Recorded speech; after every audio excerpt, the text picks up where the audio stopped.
almost goes from 5th to 10th in very, very short order, and over the top of the big climb they come, but of course still the minor climb before the last little run into town. What a day this has been. Just 4.6 kilometers now of the day remaining. Tobias Zvara at the back after a sterling move a little bit earlier on. Still foldovers. Matt, we're going to have a sprint. It looks that way, and I just noticed there Oscar Onley followed Enric Mas over the top of the climb, and when he got there, Mas moved across, and Onley has been quite aggressive this race, didn't choose. Here goes Remco Evenepoel though. Has to do so. It's now open season and he's going to go for it. This is, oh, and he looks and he taps as if to say, come on. He was waiting for Lipovic to be on his wheel there. He'd like to guide Lipovic to a very good finish. He's like, come on, you know what the battle plan is. Lipovic comes up and over the top, and Evenepoel looks as if to say, you knew what the plan was, where were you? Now Lipovic is doing the same. Come on then. And Evenepoel saying, no, not at this juncture. That was the plan. You should have been on my wheel. He's getting a bit narky in old Yorkshire. What I can see at the moment, though, Colton, is I don't think Dorian Gordon has made this group. I keep seeing Oscar Onley looking over his shoulder just to see where his sprinter is. Now, the fact that they're not racing full in front, it's all a little bit tactical. He's going to play into the hands of the chase group. But at the moment, I think he's just about getting on. Looks like the big figure is looming in part of that second group, just trying to stitch this back together. 3 kilometers out here, Matt, and guess what? Who's out front? None other than our race leader, Jonas Vingegaard. He might just fancy this and go. Yeah, potentially, yeah. Dorian Gordon now has just tagged on. He's come around the outside, just close to that truck that was parked all through the race, and he's put himself back towards the front group there. So descended really well, and he's now come back. Now we see it also attacking on the other side from the rider from Movistar. Oscar Onley just tagging that now. They're going to ride for a sprint here.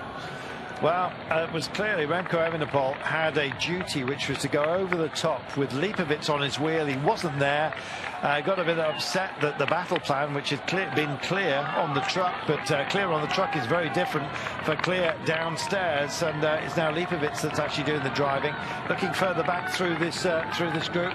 We're going to have ourselves a bit of a spectacular sprint finale here. Waiting to see if Godon has thrived. There he is. He's about wheel 12. You can see his helmet just bobbing and weaving, trying to get back in here. Got a few aqua helmets in front of him, one of which now comes to the fore for Bahrain Victorious. Let's see who else has got something to play today. And finally, Remco Evenepoel is coming back now. He may well offer up a wheel for his teammate Lipovic if they can get their battle plan over the final climb. But we've only got 2.1 kilometers to go, and in fact it's descending time that's going to start to loom very, very large in our minds. In fact, it's the sprint for home right now. Who's going to get up for this one? Oh, you know, Evenepoel is in wheel 5 at the moment. He's got Vingegaard just on his back wheel. There's a few others want to come and join the fun. Can Dorian Gordon take a big step forward on this drive down? He's kind of survived it, but has he left anything behind here, Matt? Yeah, it'll be interesting to see what he has in the tank. This sprint is always very, very fast when it comes as a group. So at the moment, I would say Florian Lipovic is riding to look after Remco Evenepoel and see if Evenepoel can do anything in the sprint. Oscar Onley has just slid back. He's picked up Dorian Gordon now, who is on the wheel.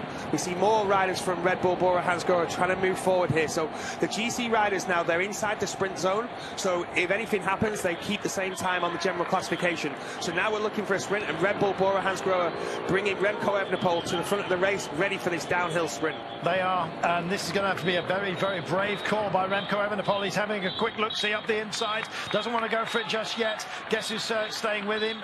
It's the leader of the Young Riders classification is also in the frame here. Lenny Martinez not to be outdone. He'll have some kind of option by the end of this one, but Remco Evenepoel looks very, very handy. Can't see Dorian Gordon just for the time being, but he suddenly moves up to about wheel 7. Gordon, he's on the back of his teammate. Onley's doing a fantastic job of guiding him in. Just around about the 300-meter mark is where we will start to make the big turn for the line, and they're absolutely mobbed together. They're not all going to fit through this corner. Here comes Gordon, just tied on the inside. It's going to be Gordon versus Remco Evenepoel. Evenepoel goes over towards the barriers. Gordon picks it up dead centre. Here he comes with those rainbow stripes. He's going to be on the throw here. This is absolutely outstanding. Who's going to get there on the line? Oh, on the throw! My goodness, it's a steal at the the very last. Brilliant work, I've got to say, at the out of absolutely nowhere for Anything Cycling at the line. They threw it at the line. My goodness, all eyes, including ours, were of course on Godon versus Evenepoel. We're going to have to see that again. But what a steal at the end here, man.